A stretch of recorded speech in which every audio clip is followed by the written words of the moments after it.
Hey everyone, this is Jody from the Narrate team. In the final part of Narrate's series, Merge, Adam asks the question, what's your end game? Adam discusses purpose in the context of willingness and being surrendered.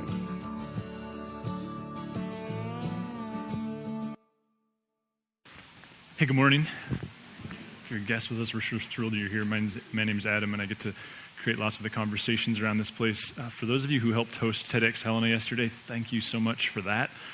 That was a lot of fun, and maybe one of my favorite stories was one of the guys who helped organize this. We put together this kind of consortium of people, many of whom aren't a part of Narrate, to help lead this thing, much like Ales for Trails. And one of the guys who's become a good friend, he came up to me first thing when he got here, and he's like, man, Adam, the stage looks great. He's like, he was talking about this, he's like, you guys did a great job getting the stage ready for TEDx. I was like, well, let me tell you a little story about how easy our life is here at the Grand Street.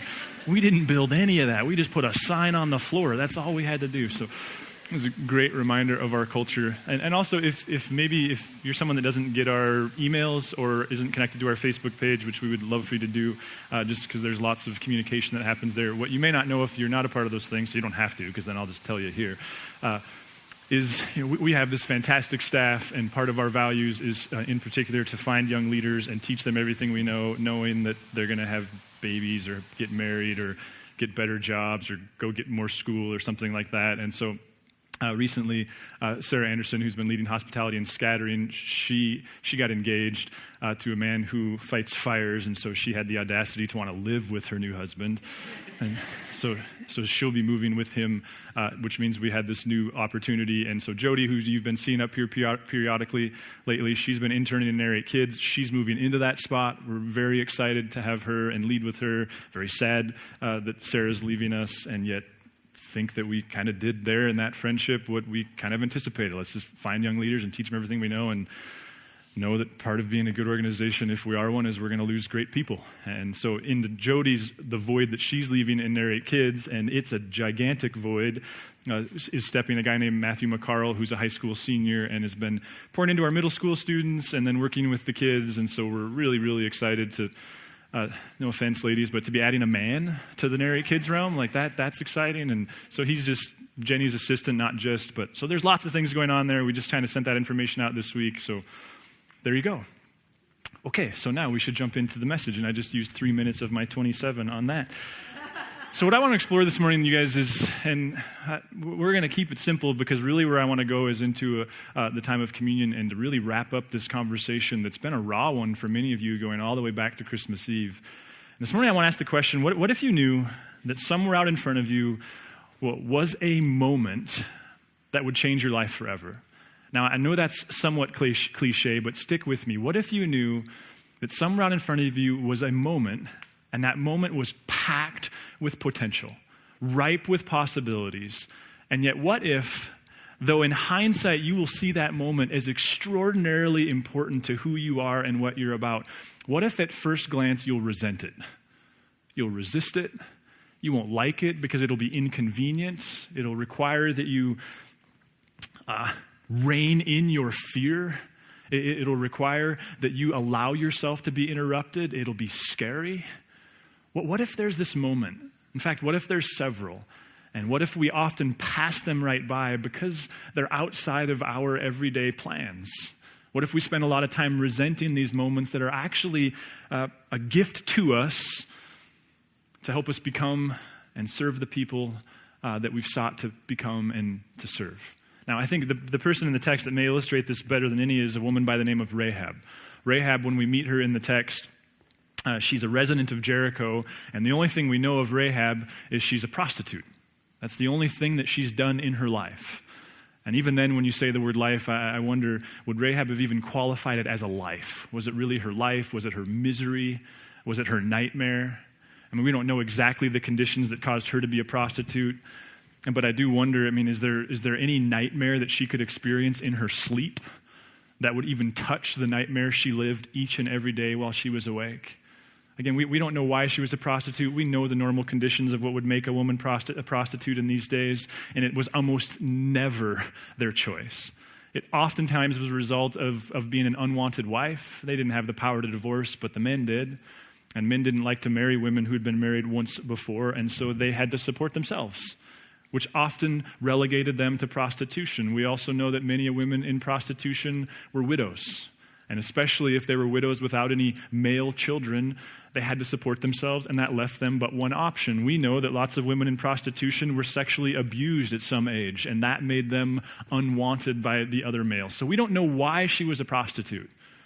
We know she was, and we know that because these two men from Israel, two spies who were sent into Jericho. You may have heard about them from these vegetables who talked lots about them. They went into Jericho to spy out the city. It was quite a powerful city. And they took up residence in this prostitute's house. Now, we don't talk much about that because we don't know why. The text doesn't tell us what's going on there. It could lend itself to scandal. We don't know. But nonetheless, these two spies are staying in this prostitute's house. And this moment happened to her. She didn't see it. And though it sounds silly to us, I would like to suggest it was as inconvenient and scary to her as any of those moments will be in our life. She had this moment. In fact, what the text tells us is that Rahab, she had already heard of this God of Israel, this God who claimed to be the only true God. In fact, in talking to the spies, she said to them, "For the Lord your God is God in heaven above and on earth below." There's this, if nothing else, intellectual acknowledgement that this God, your God, word is out. I think he's the real deal. Now, the townspeople found out that she was giving residence to these two spies, and so they put pressure on her to release them to them. Simultaneously, they started begging her, like, don't do that. In fact, turns out your house is built into the city wall, so if you'll just kind of drop a rope out the window, we can escape here, save our lives. And so she, being what I'm sure any woman in her condition who's had to take care of herself for some years, she's crafty. She knows how to take care of herself. None of those kind of girl jokes apply to her. She's tough. She works a deal. And the deal is, tell you what, I'll save your life if you save mine. In fact, she makes this deal that when they return, they have to rescue her. And so as they're leaving, they say to her, now the men had said to her, the oath you made us swear will not be binding on us unless when we enter the land, you have tied this scarlet cord in the window through which you let us down, and unless you have brought your father and mother, your brothers, and all your family into your house. Now that's interesting. Again, we're off the pages of the text, but why in the world was this woman who seemingly would have had such a hard heart, why would she have taken the time to rescue her mother and father, her brothers and sisters? The text tells us that her family was saved, but it wasn't her family. It wasn't her husband, her kids. Those are relationships she didn't get to experience as a prostitute. And I wonder, what in the world was going on in her that she took the time to rescue her parents, the very ones who, hypothetically at least, didn't come rescue her? And if she was a prostitute because she had to support herself, the very ones who could have supported her but weren't willing to break convention.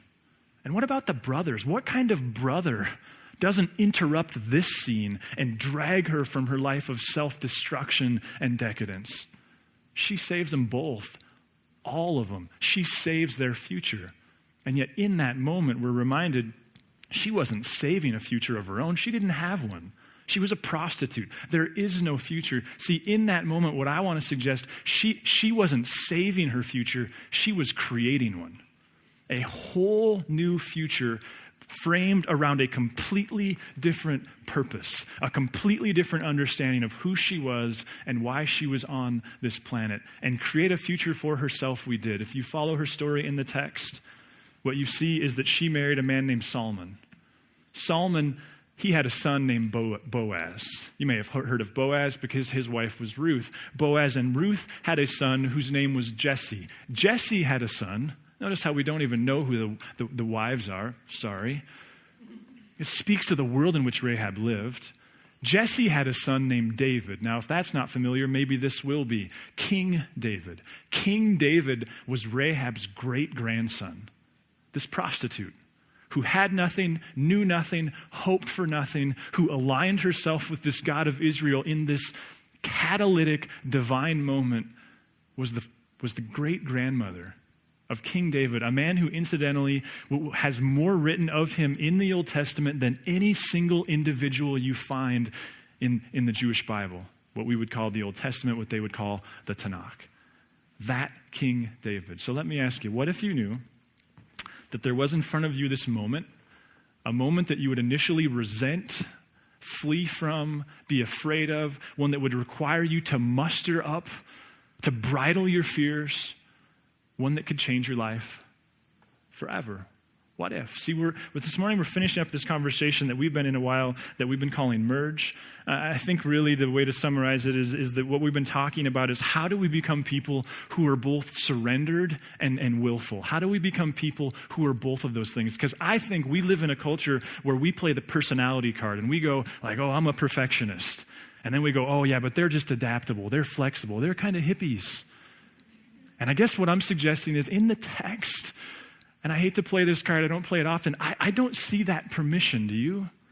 Adam, you're just type A, just go with it.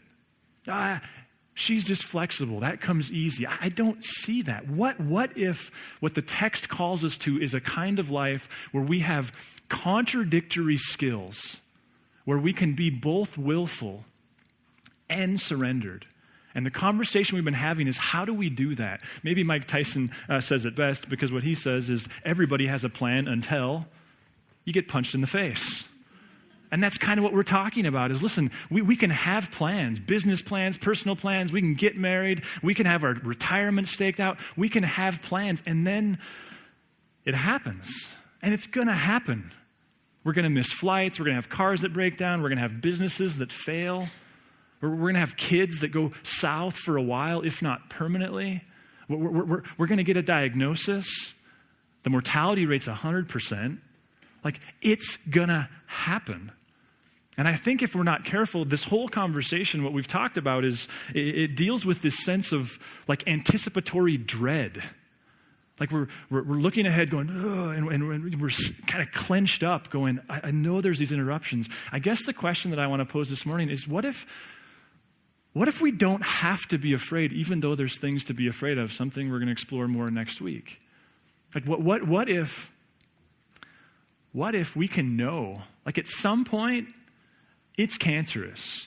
At some point, that was a heart attack. At some point, the worst scenario happens. At some point, like you're not at the top of your game anymore and you don't lead your field and everyone's not calling you to hear your success story. At some point, whatever the dread is, at some point it's happening, but what if we don't have to dread it? Like as we explore this idea of merging, of being willful and surrendered, I guess I kind of want to move the whole conversation, and I think it's been a great one, and it's been tremendously helpful to a lot of people, I gather. But as we've talked about, like how do we know we're in a merge point, and what do we do in that merge point, all of that, I kind of want to pick the whole conversation up and move it from here to here, a completely different conversation. And I'm indebted for all of this because of a conversation I had with a guy named Dick Savage. He was a coach of mine that I worked with extensively last year, and I started a phone call with him in August. This for me, as I was wrestling with this, like, Lord, how do I know? If you were here yesterday at the TED Talks, that's really what Coach Van Dies talked about. Like, how do you know when to be this highly, highly demanding perfectionist and when to be a person of compassion? How do we know? And as we were working through that, for me, the best moment was when I asked him that question. And he said, Adam, what's your end game? What's your end game? I said, what do you mean, what's my end game? It sounds like something from some kind of weird Armageddon movie or something. What's my end game? He said, Adam, it seems to me that what you're asking is a question of purpose. See, I was asking him, how do I know when it's my job to change reality and when it's my job to adapt myself to match reality? He said, Adam, I think you're asking a question of purpose. And I said, what do you mean I'm asking a question of purpose? I'm like, I'm paying you good money. I don't want to talk. I want you to talk. So let me just kind of keep deflecting it to you. Keep talking. He said, well, is the point of your life to get your way? Because it seems like what you're asking is, I really need to get my way, but when I can't get my way, what do I do? Is that the point of your life, is getting your way? And I said, oh no, not me. That's never the point of, never has that once been the point of my life. Never mind, I spent a week preparing a sermon for it and a weekend living that, right? I said, never. He said, okay, so let's just say hypothetically the point of your life isn't getting your way. What is the point of your life? And I said, well, keep talking. And he said, Adam, let's just suppose, and I put his exact quote on this on the mind map, but he said, Adam, let's suppose that before you are at least two paths. One of them is yours and one of them is God's. Now let's suppose that God's is altogether less comfortable. Are you saying that you pick yours just because it's more comfortable than God's? He said, I'm asking you, what's your end game? And what keeps coming to mind, and this is him speaking, he said, what keeps coming to mind is Paul's words, recorded a couple thousand years ago, that in one sense are ancient and in another sense are entirely modern. Paul, here's how Paul understood himself post his impact on the Damascus Road. He says, here's what keeps coming to mind, Adam. Here's your option. I have been crucified with Christ, and I no longer live, but Christ lives in me. The life I now live, I live in the body. I live by faith in the Son of God, who loved me and gave himself for me. He said, Adam, it seems to me that what you're asking in those moments is, what's your end game? He said, let's just talk about marriage, Adam. He said, you say to me, do you love your wife? And he said, of course I say, well, yes, I love my wife. And he said, well, do you love her enough to die for her? And he says, I say, of course I love her enough to die for her. And he says, do I love her enough to let her pick what we watch on TV tonight? And he says, I don't know. It's kind of the tension here, isn't it? I don't have a lot of shots and a lot of illustrations and a lot of verses this morning, you guys, but as we continue and head towards communion and the cross and what it's all about, I guess this morning as we continue in the merge conversation, and listen, I think the brain stuff is important and the understanding stuff and all of that is important, but what if periodically you will get a moment, what if out in front of you is this moment that can change your life forever? And what if it's far less about circumstances and far more about a gift that allows you to realign your sense of purpose? What if the merge conversation, and again, I'm saying both and, I think this conversation happens on several different planes, but what if, especially for the Christ follower, and I get not all of you are, and we respect that, but what if for the Christ follower, as much as everything we've talked about, the merge conversation is an opportunity to reinvest in your sense of purpose?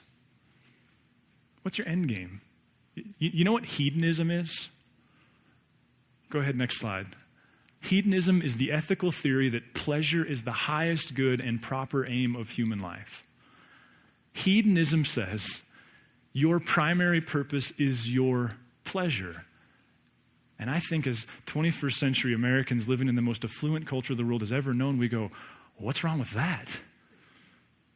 You know what Christian hedonism is? It's taking the gospel of Jesus and saying God's primary purpose in his life is to make your life easy. It's flipping the script and saying his life is about you rather than your life is about him. Now listen, I like many of you, I think Christ is tremendously helpful in every aspect. I sat here yesterday at TEDx, thoroughly enjoyed every moment of it, and found myself often wondering, do you know the opportunity that Jesus brings to the table? That there's an entire solution that's supported by science, that's as intellectual as anything else, and it's relevant. I'm not saying that we flip the script and we become these robotic people, but have we flipped the script? Do we still believe that we find our lives when we lose it? You know, my own struggles with anxiety are well documented. I'm excited to finally kick out a series here. I think this summer I'll be ready for it to talk about this whole thing. The single most helpful thing for me, I'm about ready to stop calling myself someone who has anxiety. The single most helpful thing has been this question. What's your end game? Like, what's the end game? Because if the end game is be safe, then things are scary. But if the end game is, following God, serving people, kind of changes the conversation, doesn't it? Just got to go to Ecuador a couple weeks ago, and I know you won't believe me, and nor was I drugged. I enjoyed 99% of it. And there were several scripts going on in my head. It's part of what I'm looking forward to talking about. None more prominent than, Adam, what's your end game? Because Because when your steps are determined by this, like, oh yeah, my end game is to follow him, then suddenly. So here's my question. What if those Rahab moments, because it seems to me that part of what she did is went, I'm going to take a hard right here, and that right is towards the God of Israel. What if those emerge points are these opportunities to go, wait a minute, what's my end game? In fact, here's my challenge to you. I haven't done this in a while. My challenge to you is to memorize Galatians 2:20 if you haven't already. To embed that into your guts. And then I'm going to up it even a little bit more. My challenge to you is to start your day tomorrow, to challenge yourself tomorrow, to find 5 merge points, 5 of the 5,000. Let's just go for whatever percent that is. That your prayer, that your desire is to hit a point of merging, a point where you're not watching your show, a point where the light turned red, a point where you missed the flight, a point where the cancer diagnosis was positive, to hit the merge points and to apply the Galatians 2:20. And then the third step in my challenge is the next morning, you just take inventory. Take you 10 minutes. Start the day and go, okay, Lord, what opportunities did I have to merge yesterday? And what was my batting average? I might not get you in the bigs. Celebrate the times where you did it. Muster up and get motivated to catch more of them the next day. What happens? What happens if suddenly your end game is completely redefined? What happens if you could live in this like, wait a minute. What Paul's saying there is I took the red rope. Like it was let down through the window. I took it, and this isn't mine anymore. This is his.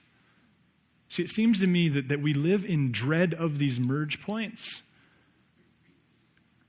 But if Jesus is who he says he is, if God is who he says he is, then we can have faith and hope. Faith, N.T. Wright says, is the ability to fully believe that God is good, despite what we see. Hope is the ability to believe that God shows up in any future you might face. Hebrews says Jesus Christ is the same yesterday and today and forever. So yeah, we can clench up. I was talking to a guy yesterday, and cancer's a part of his life, and I was like, how's that going? And he said, Adam, dying's not such a bad thing. What is that? It's faith and hope. There's a red rope that's been let down through the window. And as a Christ follower, my existence is trying to channel my purpose to the end of that rope. So as we finish up this conversation of merge, what's your end game? What is it? And what if those moments that are interruptions and inconveniences and undesirable in every possible instance, and that's always true unless Jesus is who he says he is. And then the purpose of your life is who you become. And then your gift to God is who, through his grace, you become.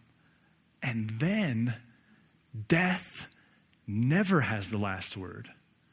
And then the jolt, it doesn't win.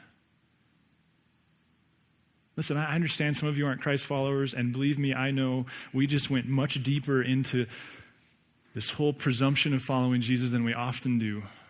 And if we can help you with that, we would love to. The staff, many of us will be up here afterwards. We'd love to set up a meeting, pray with you, however we can serve you. And for those of you that do follow Jesus, in our minds this morning is about completing a conversation that has been pointed on several different levels, that is challenging in a whole bunch of ways, and this morning is so easy to talk about and so hard to do. But we want to end this series by just focusing on the cross and Christ and the invitation that really is the historic Jesus and who we can be in him.